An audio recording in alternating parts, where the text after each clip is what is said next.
최근에 우리나라 시장이 극심한 변동성을 보였습니다. 전쟁의 여파도 있고요. 시장이 많이 흔들릴 때는 오히려 이런 통해서 투자하시는 방법도 2022년에 걸친 금리 인상기 때는 코스피 지수가 꽤 하락을 했었는데 오히려 또 주가가 빠지지 않고 상승하는 모습을 또 보였던 이력을 갖고 있고요. 상대적으로 하방이 단단한 모습을 보여줬다고 말씀을 드릴 수 있을 것 같습니다. ISA 계좌 여기에 1억을 포트폴리오 짤 때 이 기대 수익률을 최대로 늘리고 싶다라고 하면 그러니까 영업이익률이 거의 22% 정도까지 기록을 하면서 시장 점유율이 거의 70%에 육박하는 상황이고 중국 기업들이 또 배제가 되는 모습을 보이고 있어요. 그렇게 되면서 3년치 일감을 지금 쌓아놓은 상황이기 때문에 성장을 좀 기대해 볼 수 있을 것 같고요.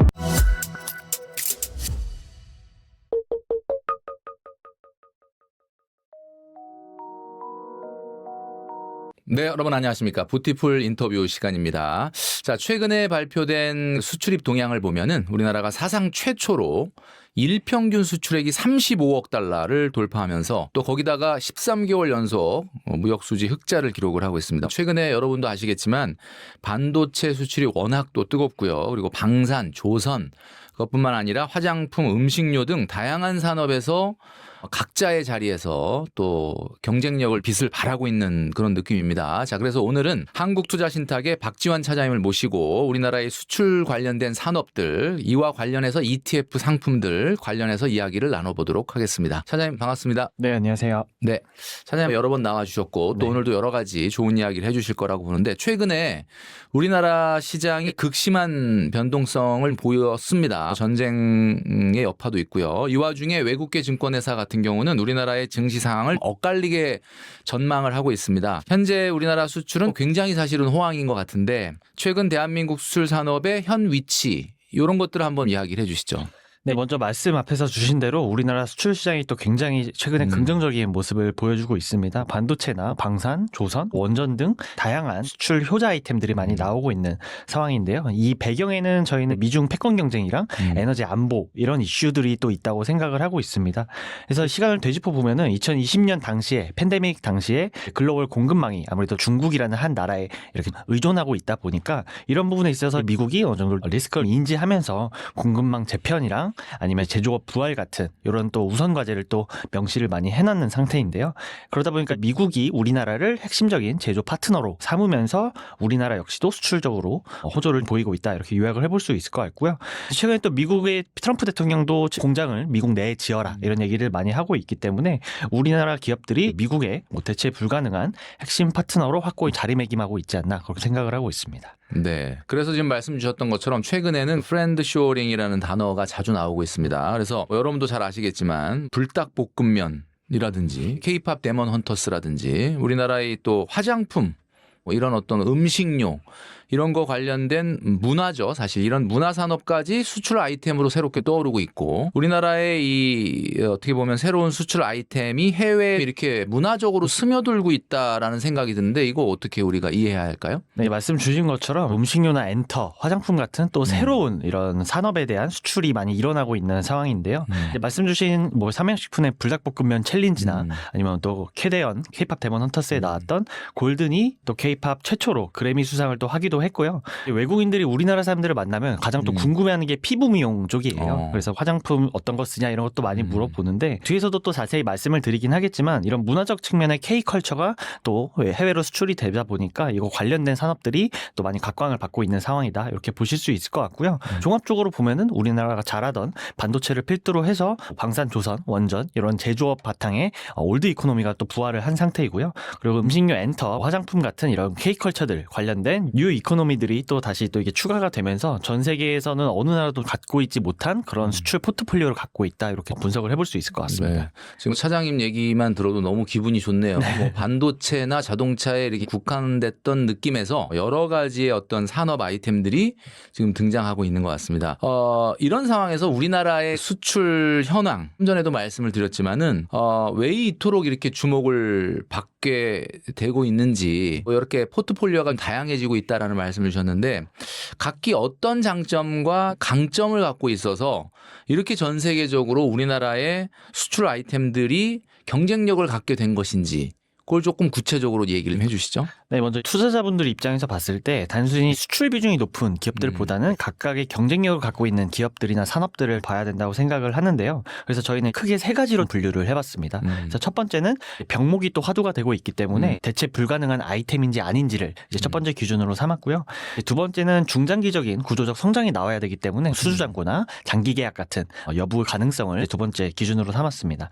세 번째는 강력한 충성 고객들의 팬덤을 형성을 하거나 이어지는 확장성이 있는지를 세 번째 기준으로 삼았습니다. 그래서 먼저 첫 번째 병목이라는 키워드를 말씀을 드리자면은 아마 가장 먼저 떠오르는 게 반도체가 될 것 같아요. 요새는 거의 반도체가 없어서 못 팔다고 하는 얘기들이 많이 나오고 있다 보니까 작년 기준으로 삼성전자, SK 하이닉스 합산을 했을 때 메모리 반도체 시장 점유율이 거의 70% 육박하는 상황이고 HBM 역시도 거의 80% 가까이 되고 있기 때문에 이 병목의 중심에 반도체 두 기업이 있다 이렇게 볼 수 있을 것 같고요.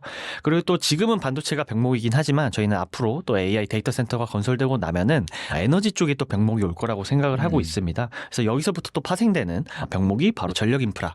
최근에는 초고압 변압기 시장에 또 병목이 일어나고 있기 때문에 이런 쪽에서 봤을 때 HD 현대일렉트릭이 또 병목을 쥐고 있는 상황이다 이렇게 볼 수 있을 것 같습니다. 그리고 또 마지막은 두산 에너빌리티인데요. 또 에너지 측면에서 대형 원전이나 SMR 그리고 뭐 가스터빈을 제조하고 있기 때문에 이런 측면에서 봤을 때도 요거를 제작하고 있는 기업들이 거의 전 세계에서 손꼽을 수 있는 상황이라서 아무래도 두산 에너빌리티 역시도 이 공급망 병목의 수혜를 가져갈 수 있는 그런 후보 기업이지 않나 그렇게 생각을 하고 있습니다. 여러분도 잘 아시겠지만 삼성전자 그리고 SK 하이닉스 그리고 이제 말씀 주셨던 것처럼 HD 현대일렉트릭 그다음에 두산 에너빌리티 이 각 사업 영역에서 확실히 병목을 쥐고 있는 병목이라는 게 우리는 어디 교통 키는 데를 자꾸 병목으로 얘기 들었는데 그쪽을 안 지나가면은 지나갈 수가 없으니까 그런 병목 현상이 발생하는 거니까 우리가 산업에서는 대체 불가능한 것을 우리가 병목이라고 얘기를 많이 하는데 거의 어떤 공급의 목줄을 쥐고 있는 것 같은 기업들이라는 느낌을 받거든요. 네.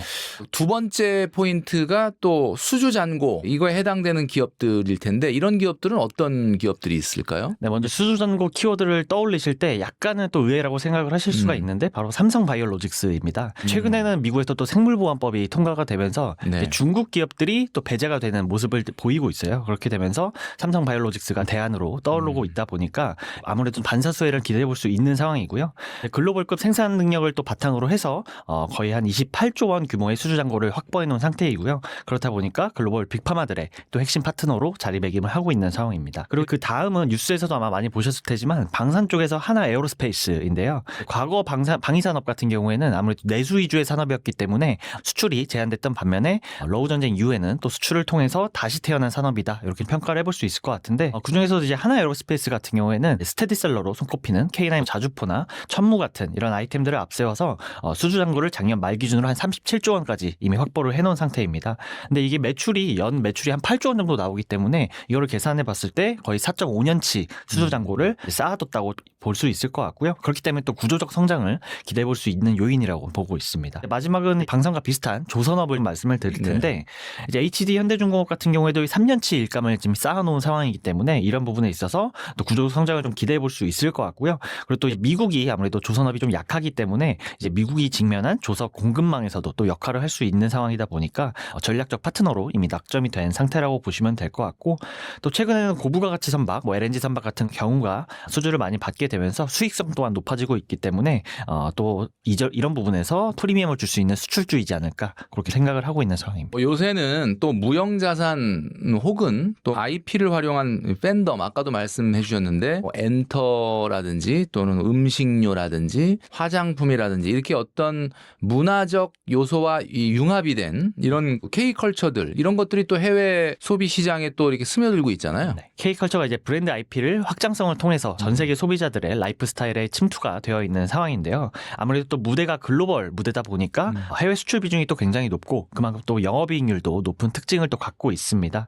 아마 이제 SNS나 뭐 유튜브에서 불닭볶음면 챌린지를 외국인들이 하는 영상을 한 번쯤은 보셨을 것 같아요. 삼양식품 같은 경우에는 불닭이라는 브랜드 자체를 확장시켜서 SNS 챌린지 문화에까지 이런 확장성이 연결이 되면서 또 하나의 아이콘으로 또 등극을 했습니다. 그렇다 보니까 추가적인 마케팅 비용 없이도 광고를 할 수가 있게 되었고 그렇다 보니까 영업이익 영업이익률이 거의 22% 정도까지 기록을 하면서 음식료 업종에서는 거의 볼 수 없는 그런 높은 영업이익률을 보여주고 있는 상황이고요. 이제 화장품 쪽에서 APR이라는 기업도 마찬가지인데요. 화장품과 뷰티기기를 합쳐서 이제 홈뷰티로 또 각자 브랜드화 시켜서 정의를 하면서 미국 시장에서 또 폭발적인 인기를 끌고 있는 상황인데요. 이거 역시도 ROE가 70에서 80% 정도 나오기 때문에 굉장히 또 자본 효율성을 높게 가져가고 있는 기업이다. 이렇게 말씀을 드릴 수 있을 것 같습니다. 그리고 마지막으로 엔터 쪽에서는 하이브가 또 BTS가 완전체로 또 복귀를 했기 때문에 실적 회복이나 아니면 디지털 플랫폼, 위버스 플랫폼을 활용한 확장성을 또 기대해 볼 수 있어서 음식료, 화장품, 엔터 이렇게 K컬처가 가장 또 글로벌 수출에 앞장서고 있지 않나 이렇게 볼 수 있을 것 같습니다. 네, 차장님 이야기를 들으니까 굉장히 좀 든든하다라는 생각이 드는데 지금 설명 주셨던 키워드 크게 보면은 병목, 수주잔고, 팬덤 이런 키워드들을 보유한 우리나라의 수출 핵심 기업들에게 투자하는 또 그런 ETF가 있다라고 제가 얘기를 들었거든요. 네. 그 관련된 상품을 한번 소개시켜 주시죠. 네, 이번에 저희 에이스 ETF에서 3월 31일에 앞서서 설명드린 대한민국 핵심 수출주들에 투자하는 에이스 K 수출 핵심 탑10 산업 액티브 ETF를 상장을 하게 됩니다. 우리나라 대표 수출 기업들이 국내뿐만 아니라 글로벌 시장에서도 어느 정도 통하고 또 각자의 경쟁력을 갖고 있기 때문에 선별해서 투자하는 상품이라고 봐주시면 될 것 같고 저희는 또 이런 방법 역시도 또 하나의 투자 수단이 될 수 있을 거라고 보고 있는 상황인데요. 먼저 포트폴리오 구성을 어떻게 하는지부터 말씀을 드리자면은 대한민국 대표 수출 산업 10개를 스코어링 방식으로 먼저 선정을 하고요. 그 산업들 중에서 핵심 수출 기업들을 선정을 하게 되는데 이름에서도 아실 수 있듯이 운용 매니저가 재무적 요소나 뭐 기업의 실적, 산업의 현황들을 종합적으로 판단을 해서 초과 수익을 추구하는 방향으로 운용을 하게 됩니다. 그래서 이제 이게 된다고 보시면 될 것 같고요. 저희는 이 상품을 코스피 200 같은 대표 지수 대용으로 생각을 하고 있습니다. 수출 경쟁력이 있는 기업들만 선별해서 투자를 하기 때문에 지수 전체에 투자하는 것보다 오히려 확률적으로 더 유리한 게임이지 않나 이렇게 생각을 하고 있는 상황입니다. 그리고 다만 저희는 이게 확률적으로는 이제 당연히 투자를 하실 때는 무조건적인 수익은 또 보장은 할 수는 없지만 확률적으로 봤을 때 더 유리한 측면이 있지 않나 생각을 하고 있고요. 동시에 지금과 같이 환율이 거의 1,400원대가 뉴노멀이 되는 시대이잖아요. 그렇기 때문에 이런 고환율 측면에서 봤을 때도 해외 매출을 일으키고 있는 이런 수출 산업들에 투자할 수 있는 매력도가 더 높아지지 않았나 이렇게 말씀을 드릴 수 있을 것 같습니다. 고환율 시대에 핵심 수출 기업들에게 투자하는 그런 ETF다라고 우리가 이해를 하면 될 것 같습니다. 네. 최근에 여러분들이 뭐 전쟁 이슈가 가장 이제 중요한 변수인데 이란 전쟁이나 또 대외 변수로 인해서 시장 전체가 조정을 받는 일도 있었고요. 또 금리 인상 얘기가 나오면서 또 시장이 상당히 주춤했던 그런 적도 있었고 이 확실히 이 수출주들이 아까도 말씀드렸던 여러 가지 그런 핵심 아이템들 이런 것들이 좀 무기가 될 텐데 이런 경쟁력이 있는 그러니까 상대적으로 어떻게 보면 거시경제 상황에 덜 영향을 받을 수 있는 이런 수출 기업들 이런 수출 기업들이 갖는 강점이랄까 이런 것들은 또 어떤 것이 있을 수 있을까요? 네, 저희도 부분을 투자 포인트로 말씀을 드리고 있는 상황인데요. 이제 연초처럼 시장이 좋을 때는 또 시장 대비해서 더 탄력 있게 움직일 수 있는 특징을 갖고 있기도 하고 반대로 시장이 하락할 때는 오히려 덜 하락하거나 아니면 어느 정도 방어력을 갖고 있는 그런 상품이 되지 않을까 생각을 하고 있어서 앞서서 말씀드린 대로 지수 대비 투자하실 때 훨씬 더 유리한 상품이지 않을까 생각을 하고 있고요. 실제로 예를 저희가 찾아와 봤는데 2021년 하반기부터 2022년에 걸친 금리 인상기 때는 지수가 코스피 지수가 꽤 하락을 했었는데 HD 현대중공업이나 하나스페이스, HD 현대일렉트릭, 삼성 바이오로직스 같이 대표적인 수출주 같은 기업들은 오히려 또 주가가 빠지지 않고 상승하는 모습을 또 보였던 이력을 갖고 있고요.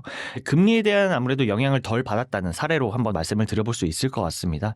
그리고 2024년 하반기부터 2025년 초까지는 트럼프 대통령이 또 당선되면서 또 트럼프 리스크가 어느 정도 있었고 우리나라 같은 경우에는 비상계엄 이슈로 인해서 시장이 조금 밀리는 모습을 보였었는데 이때는 기존 주도주들과 함께 삼양식품, APR, 하이브 같은 이제 K컬처에 대표되는 기업들이 오히려 또 주가가 선방하는 모습을 보여줬기 때문에 대외 변수로 시장이 많이 흔들릴 때는 오히려 이런 수출주를 통해서 투자하시는 방법도 또 상대적으로 하방이 단단한 모습을 보여줬다고 말씀을 드릴 수 있을 것 같습니다. 네. 부티풀 출연하시면 모든 거의 분들에게 고정적으로 드리는 질문인데 ISA 계좌 여기에 1억을 포트폴리오 짤 때 이 기대 수익률을 최대로 늘리고 싶다라고 하면 오늘 소개한 에이스 K 수출 핵심 산업 탑 10 액티브 ETF 이거 몇 % 정도 가져가는 게 좋을까요? 공부하면서 투자하기에 여건이 안 되시는 분들 같은 경우에는 ASK 수출 핵심 탑10 산업 액티브 ETF를 20-30% 정도 포트에 가져가셔도 되고, 개인적으로 확신을 갖고 있거나 섹터별로 공부를 많이 하신 분들 같은 경우에는 요 ETF를 한 20% 정도만 투자를 하시고 섹터 ETF를 또 활용해서 얹어서 비중을 특정 섹터에 가져가시는 방법으로 또 활용을 하셔도 좋을 것 같습니다. 그래서 기본적으로 포트폴리오 바닥에 어느 정도 깔고 가는 상품 정도로 이해를 해주시면 좋을 것 같고요. 대표 지수를 어느 정도 이렇게 대신할 수 있는 그런 ETF다 이렇게 말씀을 주셨습니다. 우리 부티풀 구독자분들에게 끝으로 앞으로의 투자에 관련해서 한 말씀 해주신다면 어떤 말씀 해주실 수 있을까요? 네, 이번 시간에는 저희가 우리나라 대표 수출 산업에 투자하는 ASK 수출 핵심 탑10 산업 액티브 ETF에 관련해서 말씀을 드렸는데요. 이제 또 하나의 차세대 수출 산업이 될 수 있는 후보군인 K 휴머노이드 산업에 투자하는 ETF를 저희가 또 요 상장 바로 다음 주 4월 7일에 연달아서 또 상장을 하게 됩니다. 그래서 에이스 K 휴머노이드 로봇 산업 탑2 플러스 ETF인데요. 상품명에서도 아실 수 있듯이 휴머노이드 로봇 산업에 투자하는 상품이라고 보시면 될 것 같고, 이제 휴머노이드 로봇 대표 기업으로 다시 태어난 뭐 현대차나 휴머노이드 부품 대표 기업인 로보티즈 같은 기업들의 20% 비중으로 이제 투자를 하게 되고, SPG나 SBB텍, 하이젠 RMN 같은 기업들의 포트폴리오를 이제 구성하는 그런 상품이라고 봐주시면 될 것 같고요. 아직까지 휴머노이드 산업 같은 경우에는 개화 단계이긴 하지만 결국 AI의 종착점이 피지컬 AI이기 때문에 이게 상용화가 또 진행되고 나면은 저희가 또 폭발적인 성장성이 보이지 않을까 그렇게 생각을 해서 제가 이 상품을 기획을 하게 되었고요. 그렇기 때문에 휴머노이드 로봇 시장과 저희 ASK 휴머노이드 로봇 산업 탑2 플러스 ETF도 한번 또 주목해서 봐주시면 좋을 것 같습니다. 네, 자 오늘 박지환 차장님 모시고 여러 이야기 나눠봤는데요. 차장님 나와주셔서 감사합니다. 네, 감사합니다. 네.